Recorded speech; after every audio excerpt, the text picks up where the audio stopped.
The Closing Table. I am Connor Hancock, joined by Anthony Nemenick.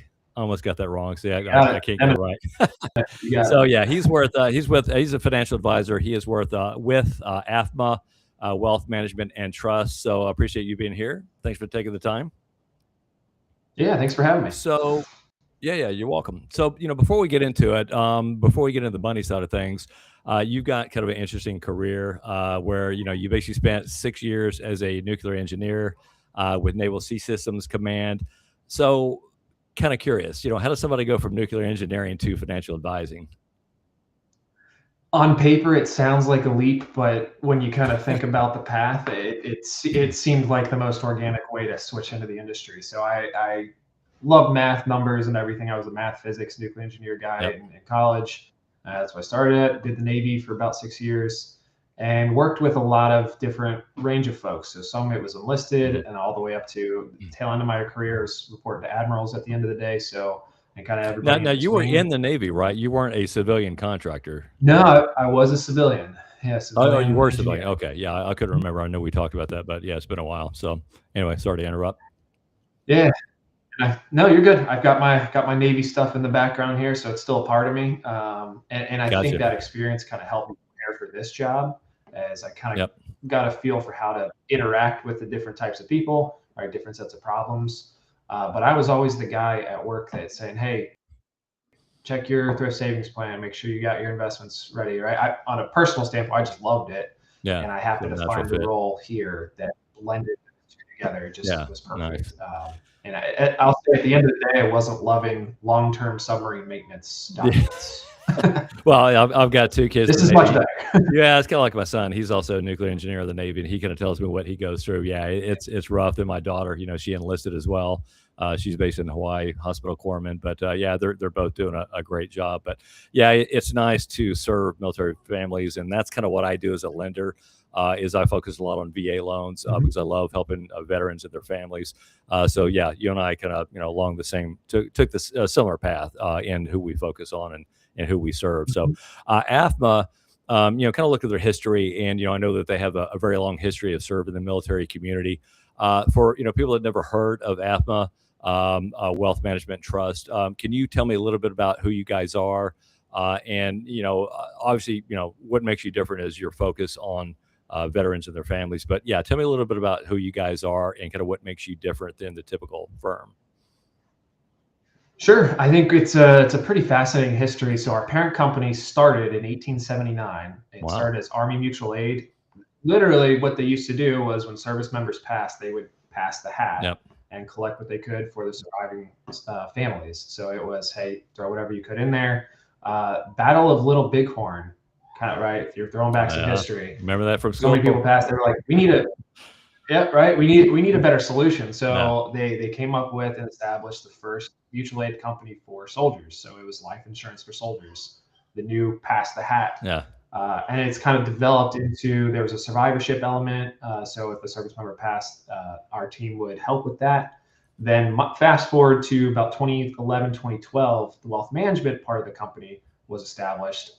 People that started asking more complicated questions say, okay, I've got life insurance proceeds. Oh, wait, now I've got these investments. I'm worried about taxes. Do I have the right long-term care coverage or long-term care plan? The problems got more complicated and required a solution. So we were formed from our parent company, and they support us. And now we've grown and continue to grow and support more families that way. Okay. And Awesome. I'd say the So yeah, while differentiator we're is that midstream. military. Yep. Go ahead. Okay. Yeah, I'm going to go ahead and put up your contact info so people can kind of take a look at that while we're going. And of course, it got rid of my notes in here, so I may have to toggle back and forth. But yeah, so I know that you're working with a lot of military families now, and you're working with about 50 right now. So paint me kind of a picture as to who your typical client is. Is it active duty, retirees, pretty much all the above? It depends where we catch them. Our bread and butter is probably the people a couple years out from transitioning out. They've done 20 plus years. So a lot of folks that have gotten, up to E7, E8 on the enlisted side, 05, 06 and above on the officer side. Yep. and they have more of the complicated questions, right? That's kind of our bread and butter. We do have some the veterans that maybe they got out and are looking for more of the estate planning aspect later in Yep. life.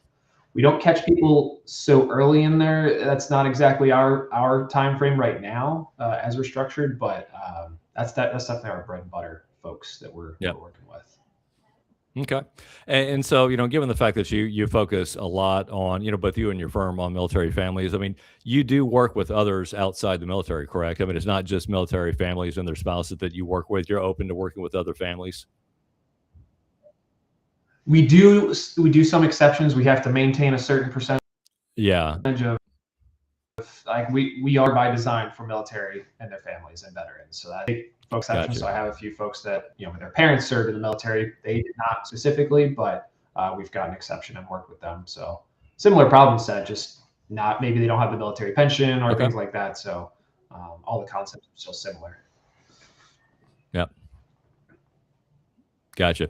So yeah, I talked a little bit about how I have two kids in the Navy as well, so our worlds kind of overlap with that regard. So yeah, let's look at kind of an example. When you have a military family that gets PCS orders, basically permanent change of station, they're having to move to a different location. You look at the housing side and say there's a lot of decisions that kind of come into play. Such as should they buy the new duty station. Should they keep the old house as a rental? They sell it. What does that look like from your seat as a financial planner? Kind of what does that conversation look like?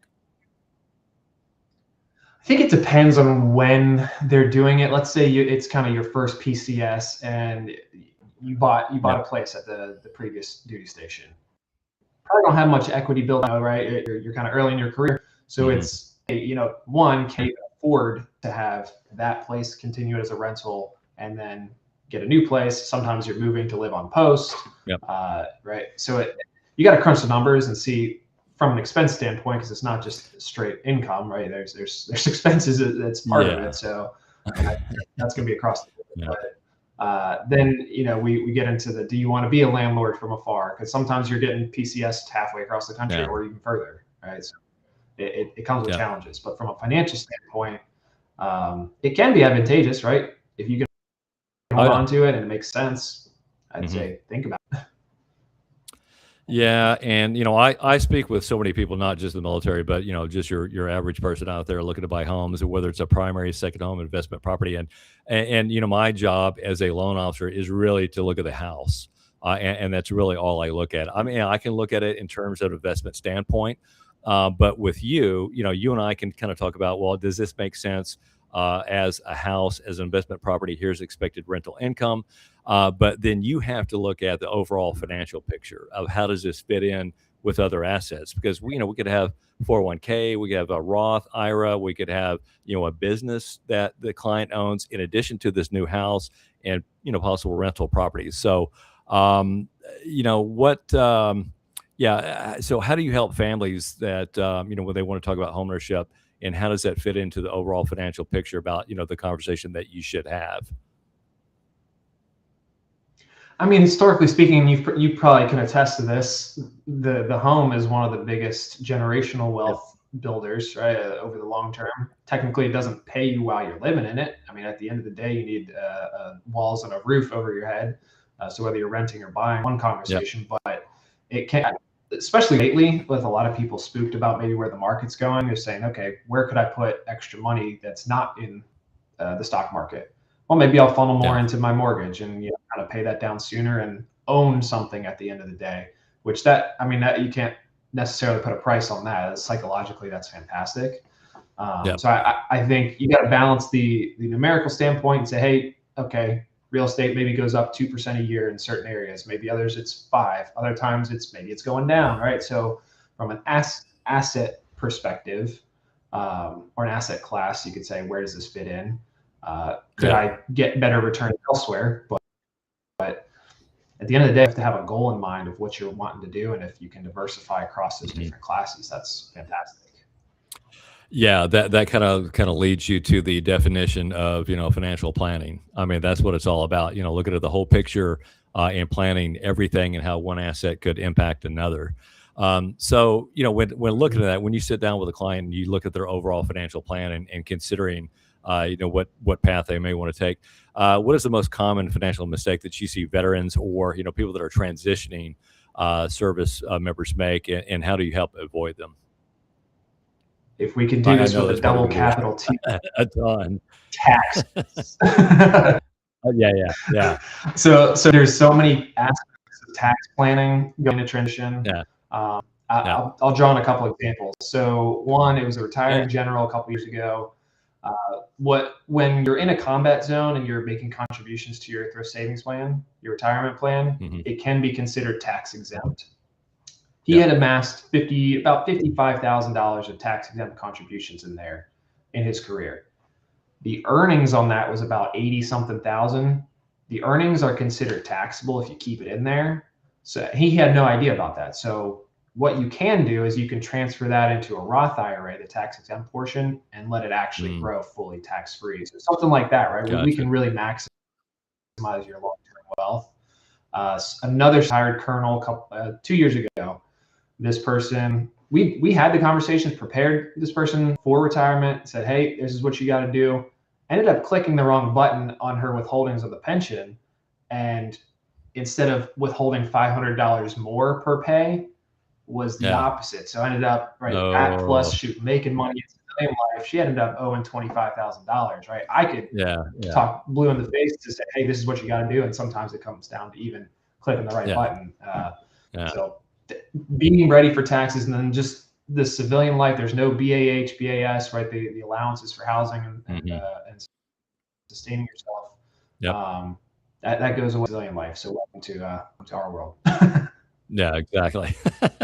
So, who would, this is kind of a leading question. So, I know the answer. I mean, it just makes sense.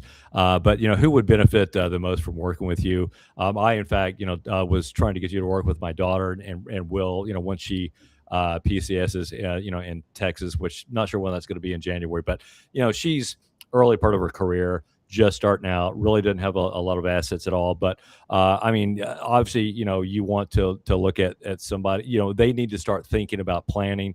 It may not be the right client for you at this point in their life, but who would you say would be the perfect client for you at what point in their career?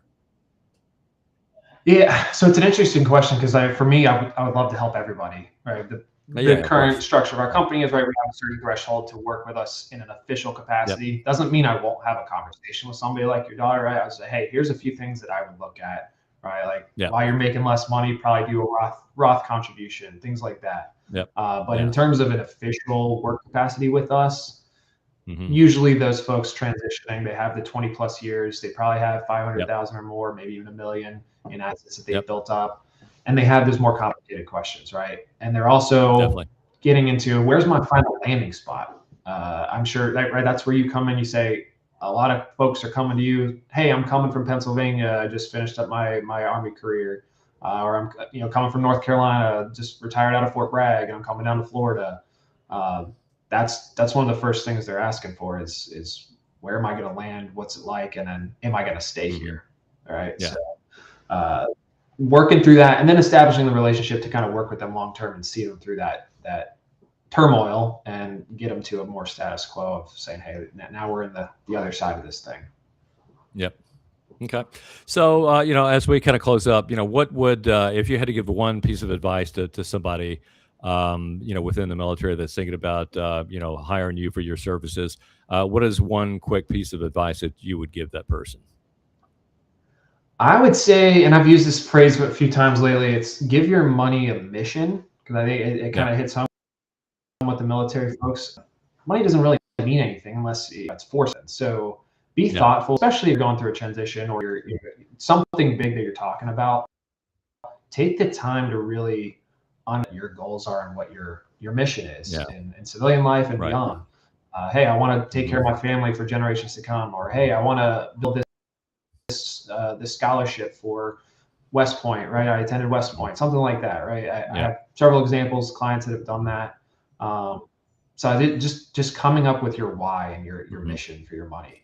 Yeah, Because and otherwise I it's think just numbers on I'm paper guilty of this and too. you have to We follow. all Yeah, we all look at, things that we want to do, things we want to buy, things we want to save up for, whether it's a home or a new car, vacation, and we tend to kind of pigeonhole these wants and needs, and we don't think about the big picture, and that's where you come in. And take a look at planning for everything. You got to look at retirement. You got to look at home. You got to look at all your investments. You got to look at everything in one big picture. And that's not what I do. I do just one aspect of that, which is the home. So anyway, I appreciate you being here. That's awesome. I put up the contact information, so if you guys want to reach out to him directly, feel free. I got the QR code, all his contact info there. Sorry I didn't have it up the whole time. I was having a little issue there with the system. So anyway, thanks, Anthony, All for being good. here. I appreciate it. Yep, awesome. You have a good day. Yeah, thanks, Connor. All right, you're welcome. You too.